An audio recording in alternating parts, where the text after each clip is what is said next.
So we're starting to get into the business end of things now, and while we have all this interior ripped apart, we're going to get into the electrics and smash that out.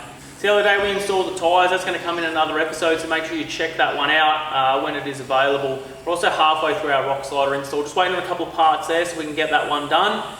Right, so we've got Stu coming around from Install by Stu. He's going to do all the hard stuff that I don't like to do. In the meantime, before he gets here, I'm going to go and install a whole heap of things. I've got to drill in the switch panel, the ECOXGEAR Soundbar, all that kind of good stuff. The other thing that hopefully, if we get time, is going to go up today is we're going to finish our Lightforce lights install up on the roof that we started quite some time ago. We've got the bracket back from Fat Coatings and it looks absolutely mint.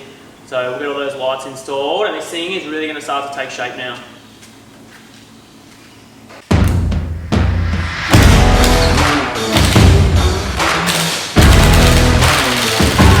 Use longer bolts than what from factory were holding the roof down. They're going to have to go through these holes, clear that, and be long enough to still then hold the roof down and bolt into that factory roll cage.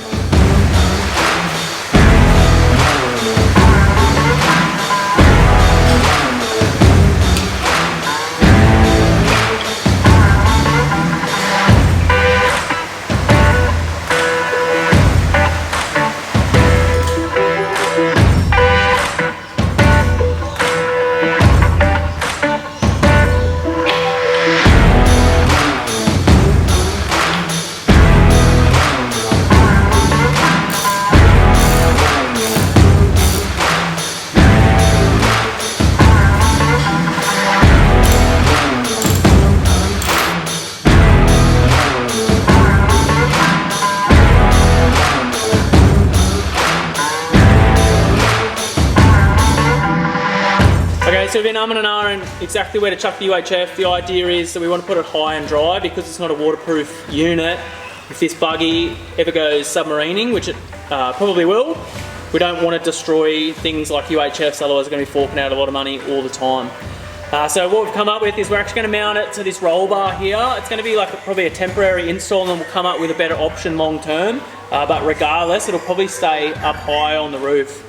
While I'm doing that, Stu's going to chuck on the aerial on the back with that new bracket that we fitted up yesterday, and then we should be good to go. Finally have some proper communication where we can talk to other people.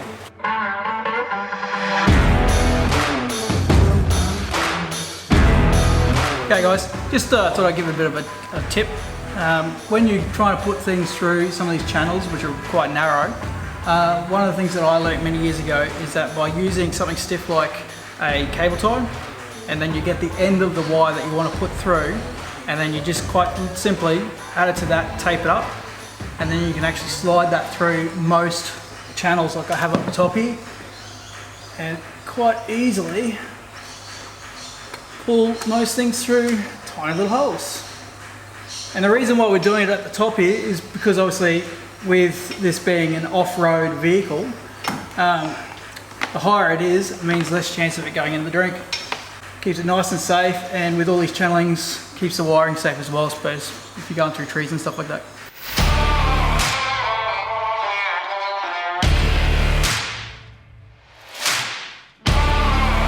Okay, so I've been waiting to do this for quite a long time.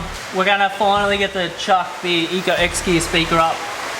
I did try to do this initially, however, we found with the supplied brackets in the later versions that mount onto this side section that the battery pack on this, because this is the rechargeable battery model, was going to hit on that roof, and I didn't really want to cut the roof, so I went ahead and picked up some of the original brackets. That's this L bracket here, and then still using our hose clamp sort of set up on the top there. So we're going to pop that up now, and then I'm pretty confident. I've test fitted it a couple of times, just held it up there. I believe that battery will now clear from the back, and it's basically just a matter of unstrapping it and unplugging it from the back and then recharging it. The reason we went with the rechargeable model was because this thing is going to have so much power draw as it is with all the lights and stuff like that. I didn't want to add anything unnecessary that I didn't have to. So having a rechargeable version with the amount of run time you get out of it anyway, I figured that's going to be the best bet for the build that we're doing here.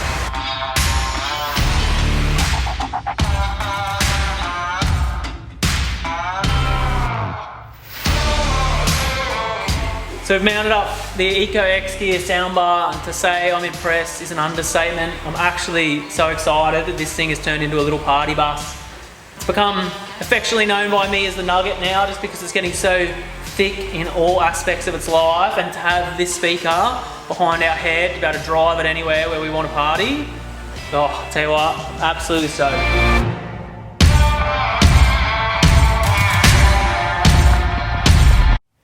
Alright, so we're getting to the point now where we're getting close to finishing all this electrical work, so pretty much everything's mounted. I'm just about to mount the touch pad for all the lights and stuff like that, and then in the background behind me, Stu's just running all the wiring down from the roof. So once that comes down around sort of through that roll cage, we'll be able to plug it all in to our fuse box, and then this is what's going to turn them all on and off.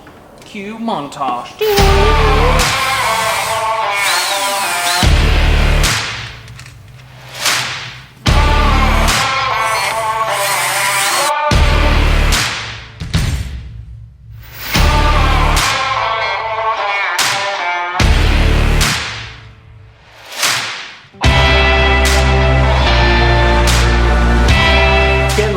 We've got a storm rolling in from the west, so it's starting to get a bit dark in here as well. We're just starting now to get to the point where we're almost done. Touch wood, there's no dramas. I'm going to take this thing out tomorrow overnight as well, so I need it to be in pretty good condition. That's why Stu's doing all the stuff that I'm not qualified to do, because if I did it, it'd probably catch on fire and I wouldn't make it very far. Always get a professional, especially with electrical.